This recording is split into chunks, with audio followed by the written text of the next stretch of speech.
Estamos ao vivo, oficialmente agora.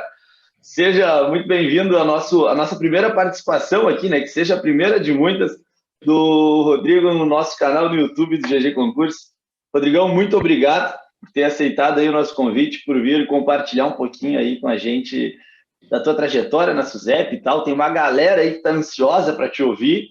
Então, pô, de antemão, obrigado e seja bem-vindo.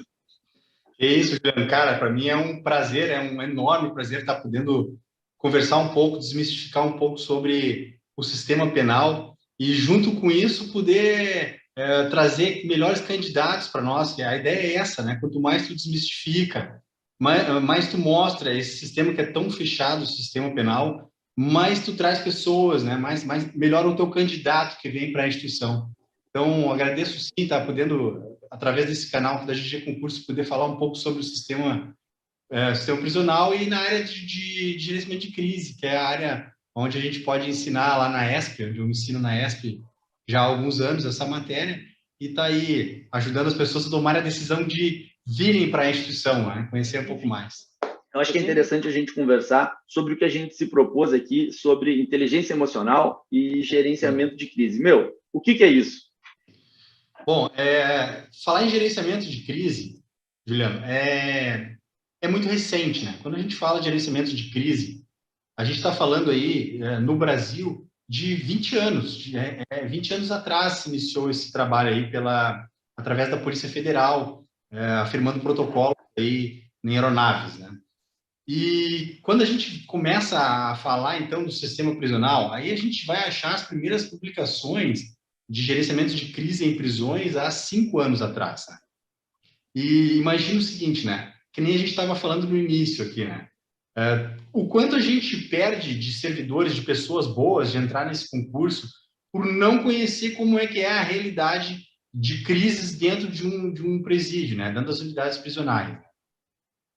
Imagina que quando a gente fala em atentados ao servidor, por exemplo, como a gente vinha conversando aí antes da live, a gente percebe que a gente tem um atentado que ocorreu na história da SUSEP, dentro de um ônibus, quando os presos ainda eram transportados via ônibus, que a SUSEP não tinha estrutura de transporte, não tinha viaturas. 2 agentes foram abatidos dentro de um ônibus de Caxias do Sul, Porto Alegre, voltando com um interno que se chamava Topogígio, né, apelidado de Topogígio, na época, né, que era a comparsa do famoso Melar.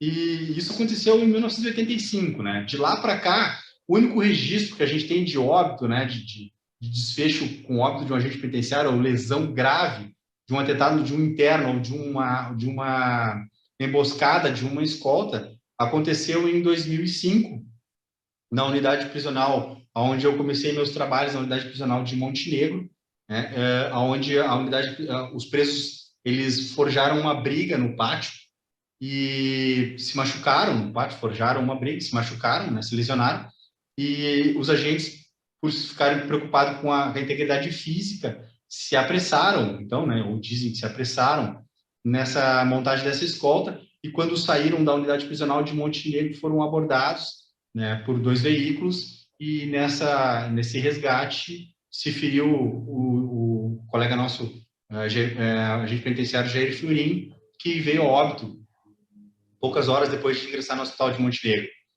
Mas isso foi, como a gente diz sempre, em 2005, né? Então, isso que é interessante, porque um foi em 85 e outro em 2005. 20 anos depois. Quem não conhece o sistema acha que isso é uma coisa que acontece toda hora, acontece frequentemente. Em toda a história da SUSEP, tem 2 situações. A primeira em um ônibus, né, que não se tem nem registro. Em 85 eu não era nem nascido ainda. E a outra em 2005. Isso em 2005. E aí tu imagina que eu estou desde 2010 no sistema, eu vou fazer 12 anos, nunca, né, graças a Deus, eu nunca tive a infelicidade de perder um colega sob um atentado ou uma emboscada, né? Isso não diminui nossos treinamentos, nem nossos cuidados sobre isso, até pelo contrário, talvez a gente não tenha recebido isso porque do Fiorin, desses eventos que acontecem, que a gente acabou perdendo o colega Fiorin em 2005, mudou-se na SUSEP, né, muitos protocolos de segurança e que garantem a nossa a nossa melhor atuação quando saímos à rua ou até mesmo com a nossa lida do interno dentro das unidades prisionais. É importante dizer, sim, que o número de crises, né, e de conflitos dentro de unidades prisionais, ele realmente faz parte do trabalho do agente penitenciário. O gerenciamento de conflitos, ele faz parte, né? Tanto que nós temos unidades no estado que registram uma crise por dia, em algumas situações. Isso não quer dizer que nós temos alguns agentes com lesões ou capturados. É que realmente a crise, o gerenciamento de crise e de conflitos, ele faz parte do sistema prisional, ele faz parte da rotina. E para isso, cada vez melhor a gente melhora os treinamentos, e é por isso a questão da inteligência emocional, que hoje não dá mais para se trabalhar dentro de uma unidade prisional sem inteligência, né? Porque essa é a nossa diferença, a diferença do servidor penitenciário e do interno, né? É a inteligência, é o trato disso, né? Eu acho que a maioria da galera nem sabe que a SUSEP tem um setor de inteligência dentro da SUSEP, né? Você pode Positivo, falar melhor sim. sobre isso? Sim, sim. E hoje em dia é uma inteligência não mais da SUSEP, é uma inteligência integrada e muito rápida, né? A inteligência hoje, ela nem se denomina mais a inteligência da SUSEP, ela passa a ser uma inteligência integrada, onde trabalha junto com a Brigada Militar, com a Polícia Civil, com a Guarda Municipal, né? E isso é muito integrado, né? Então, as operações, as escoltas, isso tudo é revisto, né, e planejado hoje antes da SUSEP, né, realizar um procedimento. Como eu disse, talvez seja todos esses processos que hoje denominam números, hoje que a gente não tem esses atentados contra agentes, números altos nisso. Acabei de trazer isso para vocês aqui. Não, perfeito. E sobre essa gerenciamento de crise, ela é uma, como a gente estava conversando ali antes, uma modalidade que todo mundo que for aprovado no concurso e for nomeado, for lá para Escola de Serviços Penitenciários, vão ter aula contigo aí, vão ter aula com Isso a Mônica, que aí. está nos assistindo também. Isso é uma disciplina do currículo? Sim, o gerenciamento de crise hoje, ele faz parte da grade curricular da escola penitenciária. Então, hoje você já as pessoas que ingressam lá, os novos servidores, já saem com esse curso, né, que a gente chama o curso de nivelamento de gerenciamento de crise, né? É claro que depois a escola penitenciária, ela sempre qualifica e seleciona servidores que têm interesse, por exemplo, em continuar o desenvolvimento de negociadores, né? Que os negociadores, eles fazem parte dentro da doutrina do gerenciamento de crise. Então, depois a unidade prisional, ela faz um processo de seleção e ali se tira servidores que têm essa habilidade, essa qualificação de se tornarem negociadores, e aí a escola abre essas qualificações e esses profissionais vão se tornando melhores negociadores, né? Isso vai tudo, mas sim, faz parte da grade curricular inicial da escola penitenciária você sair com esse curso de gerenciamento de crise, né? Isso é muito legal, porque tem muita gente que não sabe como funciona e acaba se achando nisso, né? Se encontrando como um bom negociador, né? É muito legal isso, porque nesses últimos 4 anos que a escola desenvolveu o gerenciamento de crise propício ao sistema prisional, ele melhorou muito as operações das unidades.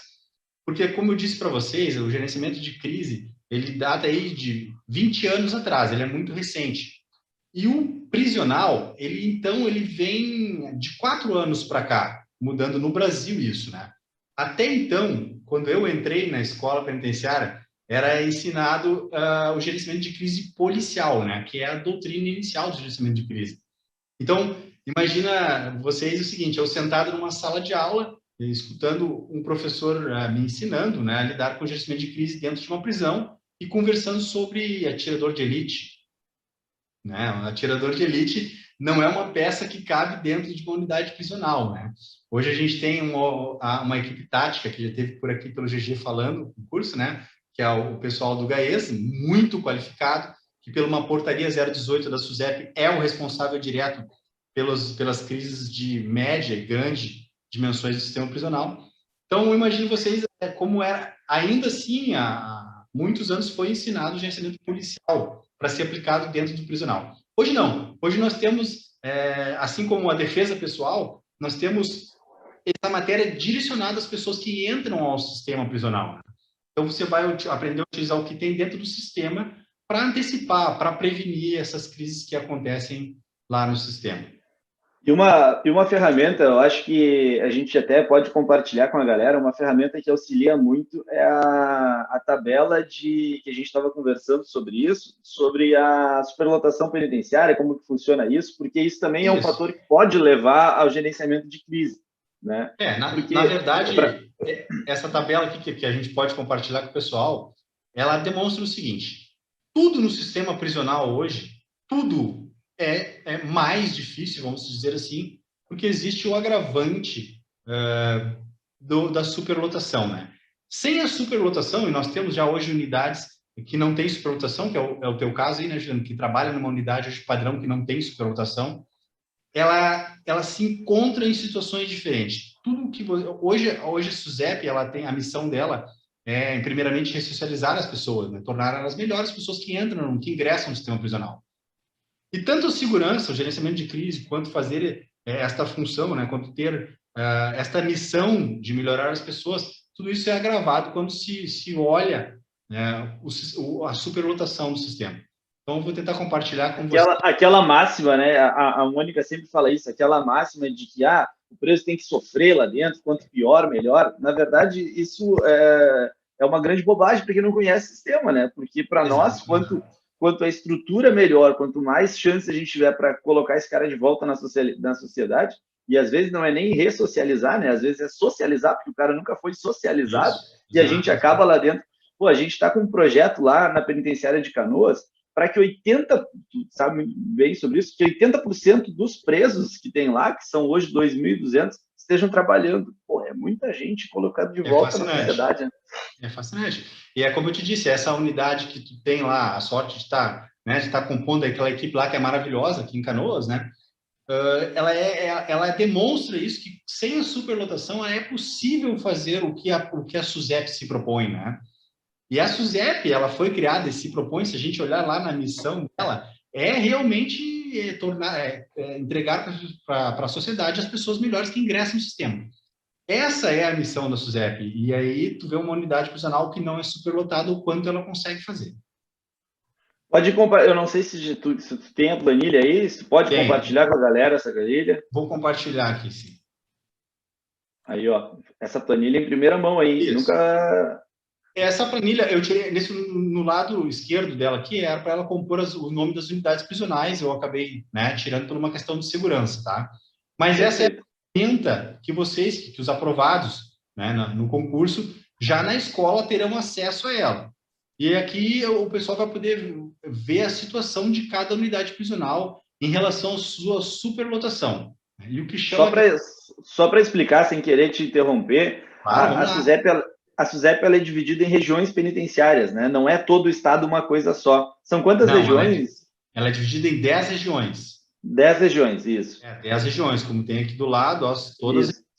Só para que a galera entenda o que está ali em cima, quinta, primeira, segunda, só para eles entenderem isso. São as regiões penitenciárias, né? A primeira região, que é a região hoje que eu estou lotado, ela comporta aqui de Canoas até o litoral. Ela tem uma parte do mapa do Rio Grande do Sul que ela comporta. Na segunda região, né, ela pega lá Santa Maria. Então, cada região cada região é um local, né, fechadinho ali, próximo do estado do Rio Grande do Sul. Nós temos praticamente 100 unidades, 100 locais de distribuições, né, onde a gente pode alocar o interno, né, pessoas presas, e mais 38 anexos. Né? Então, a SUSEP hoje tem é muito grande o universo de pessoas, né, presas. E hoje, né, esse mapa aqui do dia 26/5, vocês vão poder ver que hoje não, no dia 26, a gente tinha aí 42.881 pessoas presas no sistema. E aqui, o que é importante salientar para vocês é o seguinte, essa ferramenta, ela demonstra assim, ó, quando aqui do lado está em amarelo, é porque a unidade ela já ultrapassou, no caso aqui, ó, menos 12 pessoas a sua capacidade de engenharia. E quando ela está em vermelho, quer dizer que ela já ultrapassou, a justiça determinou que era a margem que a justiça determinou de superlotação. Então, a justiça falou e disse, olha, essa unidade ela pode ter até 37,5% a mais superlotada. Aqui ela está comportando a mais do que a justiça determinou. Então, essa é a situação de muitas unidades que a gente tem no Rio Grande do Sul hoje, né? E isso, é óbvio, vai comprometer lá, né, o objetivo principal, que é a ressocialização, o trabalho com o interno, assim como, claro, vai influenciar na segurança da unidade prisional, que vai gerar mais conflito, que vai gerar mais crise. Isso é importante que vocês entendam que a superlotação está ligada diretamente, né, aos problemas que não deixa, aos objetivos que deixa de atingir a instituição e aos problemas que ela enfrenta, tá? Nessa outra aba aqui, ó, a gente consegue ver que hoje no estado hoje existem 26.293 vagas, né? A gente pode dizer camas no sistema prisional, né? Então, são 26.296 camas, né, para praticamente 42.881 pessoas no sistema prisional. Aí, a partir disso tudo, realmente fica mais difícil. Tem um gap ali muito grande, né? E não se cansam de... A SUSEP, ela tá, nos últimos anos para cá, que nem o secretário falou, e agora tem 11 casas prisionais previstas para serem lançadas, né? Então, eu acho que talvez, e a SUSEP já pensou nisso, né? Que o que vai fazer com que não se tenha essa superlotação é fazendo que o cara não volte, né? E um desses fatores aí é o trabalho e a educação. Eu acho que isso vai fazer basicamente com que o cara não volte, né? Isso faz com que não se tenha superlotação. Sim, esse é o objetivo, né? E tu tem que olhar para o seguinte aspecto: quanto mais, né? Quanto mais tu tira o ócio da pessoa, do interno, do preso, quanto mais tu dá oportunidades para ele, é muito menor a taxa de crises, por exemplo, em unidades prisionais. É muito menor, porque o ócio em unidades prisionais que a gente tem grande aqui no estado demonstram que existe um momento de conflitos e crises, porque o interno acaba não tendo o que fazer lá dentro, né? E isso não adianta. Isso é prejudicial. Então, quanto mais trabalho, mais oportunidade de estudo, melhor o que tu entrega na ponta. Só que a superlotação, ela atrapalha nisso, ela retarda tudo isso. Sem dúvida. E o grau, tu falou uma coisa que é sensacional, que é o grau de estudo. Porque se a gente for pegar lá no site da SUSEP, uma informação que é pública para todo mundo, lá tem os mapas estatísticos, né, do sistema prisional. Então lá a gente vai ver que mais de 50% da população prisional, até posso abrir aqui, não tem ensino fundamental completo. Né? Aqui, ó, esse aqui é o site da SUSEP. Se tu for olhar aqui a pesquisa pelo grau de instrução, 59% da população masculina tem o ensino fundamental incompleto. Então, a gente não tem dúvida que o que vai... E aqui tem a feminina também, 52%. O que vai resolver o problema da superlotação é educação e trabalho, né? A título de curiosidade, vocês podem pesquisar isso aqui pelo que quiserem. Estado civil, quantos são casados, quantos são solteiros, enfim. Isso aqui está dentro do site da SUSEP lá. Até religião tem, município de origem, enfim. Depois cliquem lá. Isso aí, Juliano, quando bem estudado e bem analisado, vai trazer uma ideia de que até que ponto o sistema prisional, essas 42 mil pessoas presas, são realmente um problema criminal, né? E até que ponto é um problema social, né?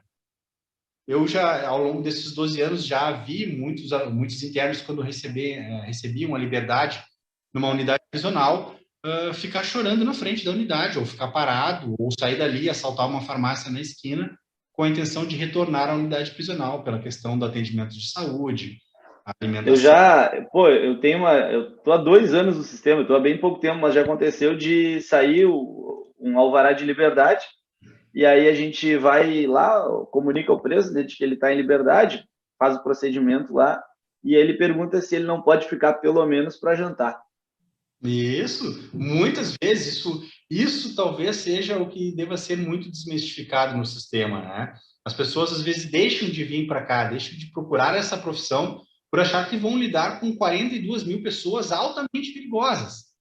Na verdade, isso não funciona assim, né? Existe uma grande parcela que ela está ligada a um problema social, um problema de que as pessoas, tu está liberando elas de uma unidade de regime fechado e elas estão te olhando, olha, seu agente, eu vou sair ali, vou assaltar uma farmácia, como eu já vi acontecer, e vou ficar esperando a Brigada Militar na frente, porque eu não tenho onde ir, não tenho onde comer, né? E quantas Isso... entrada, né? A entrada também do presídio, quando eles retornam, né, na galeria onde estavam, no ambiente, a festa das outras pessoas que estavam lá, porque se cria ali sim uma única oportunidade social para muitas pessoas. A minha esposa, ela fez um trabalho de conclusão sobre isso, que era os índices de reincidência, do porquê que o preso reincidia, e ela fez uma análise empírica, assim, de mais de 100 PECs, do porquê que o cara era reincidente, e ela fez um trabalho muito legal de conclusão sobre isso, analisando os PECs da SUSEP, foi bem legal. Então, com certeza. Deixa eu ver se tem alguma pergunta aqui, bababá. O pessoal está todo comentando aqui. Meu, já temos aí 140 pessoas, muita gente Que legal! interessada nisso. Que legal! Fico muito Bastante feliz. gente, bastante gente. Eu queria te propor uma provocação aí. Um dos títulos da nossa live aí é inteligência emocional, né? Como que isso funciona? Eu sei que tu até trouxe alguns slides ali, se quiser compartilhar com a galera também. Claro. Como que funciona essa ideia de inteligência emocional dentro do sistema? E mais, vou te colocar na fogueira aí, algo que a gente nem combinou. Como que a galera que está estudando para o concurso da SUSEP pode pegar esses insights de inteligência emocional e aplicar na sua preparação? Te deixar com essa batata quente aí. Bom, vamos lá então. Primeiramente, é importante dizer que há 11 anos eu tenho formação completa em programação neurolinguística, do básico ao avançado, e tenho muitos trabalhos aí, muitos cursos na área de inteligência emocional, né? E há 11 anos, quando eu comecei a estudar isso tudo, é claro que a gente acaba linkando, no caso da SUSEP, eu linkei muito em cursos de gerenciamento de crise, porque o negociador, ele se utiliza da inteligência emocional para convencer o perpetrador a liberar o refém. É mais ou menos isso, né? Mas o uso da inteligência emocional, se a gente começar a ler um pouco ou se informar, vai ver que isso no mundo já está muito, em alguns países já é muito desenvolvido, né? A inteligência emocional não é nada mais do que tu saber se sentir, né, sobre o teu comportamento, sobre as tuas sensações e entender o teu resultado, né, o resultado que isso traz para ti no teu comportamento, né? Seria controlar os teus comportamentos baseado no conhecimento das tuas emoções. E a inteligência emocional, o Brasil, ao meu ver, ele está muito atrasado nisso, né? A gente já deveria estar trabalhando inteligência emocional no ensino médio, nas escolas, isso já, né? Mas como isso não acontece, a gente encontra alguns cursos muito bons de programação neurolinguística e inteligência emocional. Bom, a SUSEP, ela não tem mais como fugir disso, assim como as outras profissões, é cada vez mais trabalhar esse comportamento, esse entendimento dos seus comportamentos e o que isso gera, cada ação sua gera em outra pessoa, né? No caso da SUSEP, quando se trabalha, uma das situações, por exemplo, eu gosto de trazer esse exemplo, as pessoas que ingressam no sistema ou querem ingressar sempre têm medo do regime de semiaberto, né? Existe aquela mística do semiaberto. Eu não quero trabalhar no semiaberto porque vou trabalhar com preso aberto ali, vou estar no meio do preso, né? Então eu procuro o regime fechado para deixar ele atrás de uma grade. Na verdade, isso é um grande engano, um equívoco. As pessoas que trabalham bem, que têm a inteligência emocional desenvolvida, elas trabalham, elas flutuam bem no meio dos internos, no meio das pessoas presas, porque elas conseguem entender a realidade dessas pessoas, né? Inteligência emocional seria o seguinte, né? Entender que tu recebeu como uma pessoa uma programação e que outras pessoas receberam outras programações. O desafio é entender que outras pessoas podem não pensar como tu pensa e tu abrir as possibilidades de entendimento desta pessoa. Como a gente vinha falando aqui agora, o exemplo, né? A gente disse assim, as pessoas, o entender do sistema prisional. Tu não pode entrar no sistema tentando entender que todas as pessoas ali entraram no sistema por motivos simplesmente criminais, sem entender todo o passado de cada uma daquelas pessoas que ingressaram ali. É fácil dizer, você está preso, mas não tentar entender pelo menos do porquê que ela chegou até aquela situação de uma pessoa presa. E isso sim é atuar com inteligência emocional. E já que tu falou, então vou deixar 2 dicas se o pessoal quer saber um pouquinho mais sobre a história de crises e conflitos e facções, né, no Rio Grande do Sul. Eu quero conhecer um pouco mais. Quero 2 leituras bem amplas, eu trouxe aqui, né? 2 leituras que não pode faltar, tá? A primeira é essa aqui, ó. Ela vai conversar sobre as histórias das facções, né? Onde isso tudo começou. Eu acho que eu comentei com vocês que em 85 ocorreu o primeiro atentado dos 2 agentes penitenciários.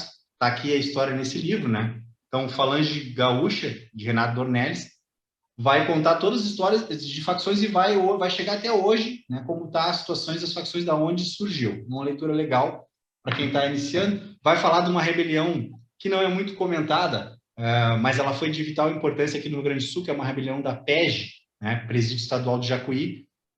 Foi muito forte, morreu pessoas, teve, né, pessoas violentadas, foi muito interessante para conhecer um pouco da história, né, do sistema penal naquela época.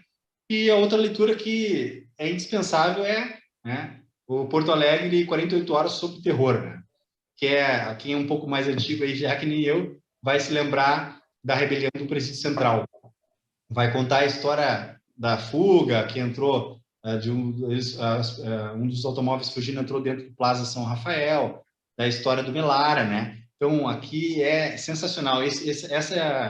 Essa leitura e este ocorrido deste ano de 94, de julho de 94, uma noite muito fria, ela mudou a história da SUSEP gerenciar crises, né? Então, é essa aqui. 2 anos antes, de 92, teve o ocorrido do Carandiru, com 111 mortos, né? E 2 anos depois, aqui em Porto Alegre, este ocorrido, em que, com medo, a política, os gestores políticos, eles interromperam, eles se intrometeram dentro dessa crise aqui, e ela tem, vocês imaginem que é todo o contra-exemplo de lidar com uma crise está dentro desse livro aqui. Então, eu recomendo para vocês aí. Fica já a dica. Show de bola. Ô, meu, só antes da gente ir se despedindo da galera, alguém fez uma pergunta ali, ó, falando em inteligência emocional, como manter a ansiedade, né, falando de inteligência emocional, longe da prova? Essa é uma boa pergunta, né? Se tem alguém que não sabe lidar com ansiedade, sou eu. Eu diria que existe um conceito, quando você vai começar a estudar, se aprofundar em inteligência emocional, existe um conceito que diz o seguinte, ó, o chamado círculo de influência, né? É preciso entendermos o que está ao nosso controle e o que não está em nosso controle. Hoje em dia, as pessoas vivem um conflito muito grande de se preocupar com aquilo que não está em nosso controle. E isso não é racional, né? Como diz lá o slogan do meu canal, né? Ligue o racional e seja feliz, né? A inteligência emocional, ela vai instigar o teu racional, né? Primeiramente, tu tem que entender que o que está te fazendo, está te trazendo ansiedade, talvez não esteja no teu controle. Tu tem, então, que focar naquilo que está no teu controle. O teu planejamento de estudo, como estudar melhor, como se alimentar melhor, como se preparar em todos os aspectos melhor para a tua prova. Porque se preocupar com aquilo que não está no teu círculo de influência só vai te tirar energia, não vai mudar o resultado. O que muda o resultado é o planejamento das coisas que tu tem que fazer para chegar nos teus objetivos. Bah, que sensacional. Puta, que baita resposta. Mandou muito bem. Isso é muito verdade, porque a gente acaba gastando muita energia com coisa que a gente não tem como mudar, né? Não tem o que fazer. Né? Por exemplo, isso aí. Show. Alguém perguntou ali se é normal no estado aqui do Rio Grande do Sul crises em que os agentes são rebeliões em que os agentes são reféns. A gente tem na história. Essas imagens que tu trouxe ali é de não reais, são necessariamente, né? Aqui do estado. Não, no Brasil inteiro, aquelas imagens ali, né? Mas aqui no Rio Grande do Sul a gente tem uma situação de um agente penitenciário que foi pego numa rebelião, se não me engano, foi em 92. Então, bem difícil, como eu disse isso, né? A gente tem que desmistificar Uma coisa é um sistema onde tem crises e conflitos todos os dias, como eu disse, em unidades prisionais, onde tem todos os dias. Mas existe sim um treinamento, um entendimento das pessoas internas, que mesmo que ela pegue um servidor lá dentro, são servidores que trabalham com a saúde dela, que lidam com a educação, que se aproximam dos parentes, né? Enfim, esses servidores dentro das unidades prisionais, eles cuidam da vida dessas pessoas, né? E isso sim é levado em consideração, né? Tanto que os números dizem isso, né? Existe um refém há quase mais de 30 anos atrás. Mas claro, não é por isso que tem que ter, que tem que ter o cuidado, né? Que a SUSEP cada vez mais melhora os seus protocolos de segurança, ao sair em escoltas ou lidar com os internos dentro das unidades. Perfeito. E poucos estados levam tão a sério o sistema penitenciário que nem aqui no Rio Grande do Sul, né? Tem estados lá para a região norte e nordeste que inclusive é privatizado o sistema penitenciário, é uma bagunça, né? Ok, nós temos... Aqui é levado muita... nós temos... Pode falar, pode falar. Nós temos exemplos de pessoas de unidades do estado que são melhores e também muitos piores, né? Temos exemplos aí de Santa Catarina, que é um sistema prisional muito bem montado, mas, assim, o que acontece? O que é importante ressaltar? Que, por exemplo, assim, protocolos de segurança, né, dessas 100 unidades, 100 e poucas unidades, 138 unidades que tem hoje no estado, eles diferem muito de do outro unidade prisional. Os protocolos de segurança de uma unidade prisional, eles são raramente iguais à outra unidade, porque o perfil do preso muda muito de região para região, assim como a estrutura física da unidade prisional, ela muda muito de uma para outra. Então, cada unidade prisional tem os seus protocolos, as suas formas de atuar nesse nível de segurança. Show de bola. O Gui, nosso professor aqui do GG, que é oficial de justiça também, ele disse precisávamos de um curso desse para os oficiais de justiça também, porque às vezes a coisa encrespa nas diligências. Claro, com certeza. E os oficiais estão dentro da unidade prisional, né? É preciso que ele conheça para onde ele tem que o oficial de justiça praticamente todo dia ele vai lá, né? Sim. A unidade fechada recebe muitos oficiais de justiça. E é importante ele estar num ambiente onde eles têm que ir, como eles têm que se comportar no momento da crise, né? Se eles podem participar do gabinete de crise nesse momento, que o gabinete de crise é composto por muitas peças importantes nesse momento da crise, né? Depois da crise declarada, uma das etapas do gerenciamento de crise é montar esse gabinete de crise. E sim, às vezes é chamado pessoas técnicas, né? O pessoal assistente técnico que atendia esse preso que está lá em crise, o pessoal do jurídico, para a gente entender se não era um problema de pena, né? Que ele recebeu uma nova sentença. Então, tudo que é ligado ao preso, ao interno, ele é colocado, que é importante ele estar dentro daquele gabinete de crise no momento de uma crise, né? Então, é óbvio, sim, o pessoal, o Céu de Justiça, que muito trabalha junto com a gente aí, tem que conhecer, tem que estar sabendo da doutrina de como funciona esse momento dessa crise, como prevenir isso, né, caso aconteça. Show de bola. Eu acho que respondemos todo mundo ali do nosso chat, batemos aí 155 pessoas. Pô, imagina, 155 pessoas é uma galera ao vivo aqui conosco. Tu sabe que eu tô... Para falar sobre isso. Fala.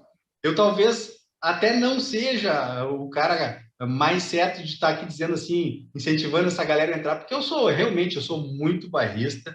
Eu quero dizer que há 12 anos atrás, quando eu entrei para a SUSEP, o salário era outro, né? A situação era outra, o salário era outro. Eu ganhava 4 vezes mais quando eu entrei para a SUSEP. Eu era gerente da fábrica da fábrica da Vompar Coca-Cola, então eu tinha uma outra situação de vida. Eu apostei, eu gostava da profissão, minha família já veio da segurança pública. Tu entrou em que ano? 2010, janeiro de 2010. Janeiro de 2010. E aí eu sou suspeito porque eu sou bairrista, eu adoro a instituição, ela mudou minha vida, ela tem certas coisas que ela propicia, que é ímpar nessa profissão, ela te dá muito prazer em trabalhar com a pessoa, em desenvolver pessoas, mesmo que seja aí na cabeça de quem está pensando em entrar, pessoas presas que ainda assim tem pessoas nesse sistema que a gente muita gente que a gente tem que acreditar e fazer esse trabalho. Então, eu espero realmente que eu tenha ajudado as pessoas a desmistificar um pouco essa situação do medo do sistema, Porque eu quero sim, eu quero que elas venham, né? Que o GG Concurso traga as pessoas e consiga colocar pessoas cada vez melhores no sistema, tá? Que realmente, pessoal, é uma profissão fantástica. Tenho muito orgulho e espero, vou estar sempre à disposição para vir conversar com vocês sobre o que unidade escolher ou em que local trabalhar, já que eu tenho alguma experiência já em algumas passagens em locais diferentes aí do sistema.